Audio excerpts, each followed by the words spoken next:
If you are looking for display settings and if you want to manage them on Redmi 15, all you have to do is simply open settings on your smartphone. And then if you scroll just a little bit down, you should be able to find display and brightness. And there we go. Over here we can find all display and brightness settings. Unfortunately, there are not so many options that we can customize. So we can change the theme. We can switch between the light and dark mode. There's also the schedule for the dark mode. We have the screen brightness option, so you can adjust the brightness of the screen and turn on or off the automatic screen brightness.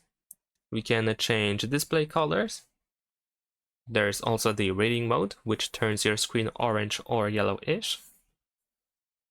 Refresh rate option, where we can force 60 or 100 and up to 144 Hz of refresh rate. And there's just font settings. So the first one, the font redirects you to the store where you have different fonts that you can download. And in font settings, you can change the font and change its size or even the thickness in the case of the Mi Sans font. And that's it. Thanks for watching, leave a like and subscribe.